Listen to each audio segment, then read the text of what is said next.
Bonjour à toutes et à tous et bienvenue chez Trading Institute. Nous allons commencer l'analyse de ce mardi 12 novembre pour cette journée côté news, on aura un discours donc pendant notre session de scalping à 16 heures qui pourra ramener potentiellement quelques variations sur le marché.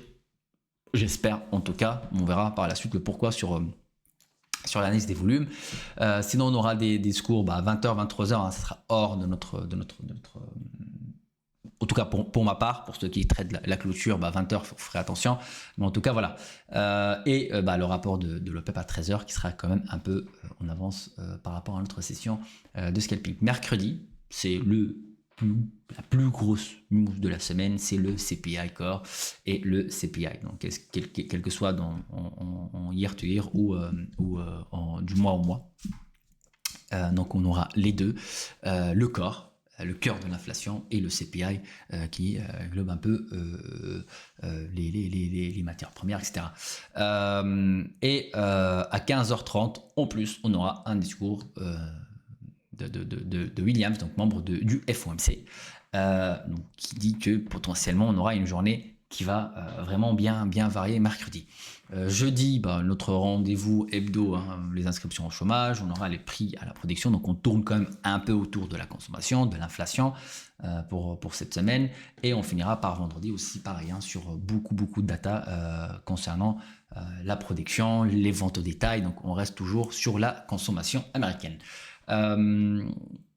Donc, pour l'analyse des volumes, comme vous voyez ici, on a notre range. Faites attention à cette zone intermédiaire sur le Nasdaq qui est de 20 220 jusqu'à 21 220 jusqu'à 21 230. On aura une dizaine de points. Vraiment, c'est une zone très dangereuse, très compliquée.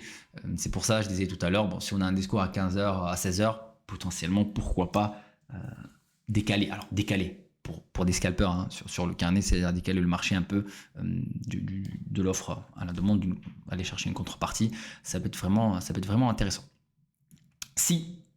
Alors c'est loin, certes, si on a une news, si on casse ce volume acheteur, on peut aller chercher vraiment bas sur bas.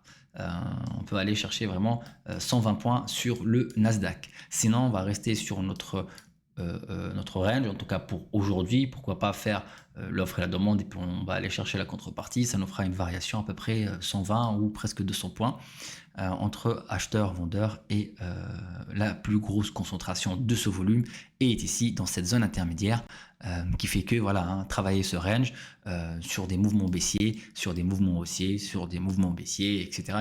Donc c'est un volume qui n'est acheteur ni vendeur sur le Nasdaq et qui reste vraiment compliqué et dangereux à trader. J'ai vu un peu vendredi, je pense que ça a été vraiment très compliqué. Les marchés, alors je n'ai pas tradé, mais je pense que ça a été plutôt compliqué. Donc pour le S&P, on a notre volume acheteur, notre volume vendeur ici qui restera faible, la même chose sur le Nasdaq. Donc, par rapport au volume acheteur, ici il n'y en a quasi rien, mais par contre la plus grosse concentration ici. Alors ça ne veut pas dire que si on part, on peut casser, on peut le faire, on peut le casser directement, mais voilà. Donc notre range, alors si on ouvre, si on reste encore ici, fera attention, c'est très dangereux, c'est 5 points S&P, cette zone intermédiaire, 5 points S&P, faut qu'il décale, vraiment faut qu'il décale, en espérant avec le discours à 16h.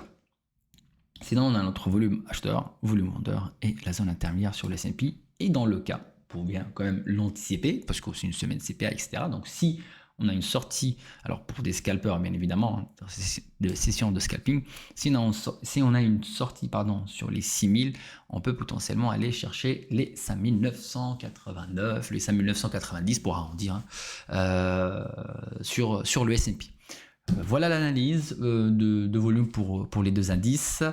On se retrouve tout à l'heure dans le live à 15h30. D'ici là, prenez soin de vous et à très bientôt. Merci à toutes et à tous.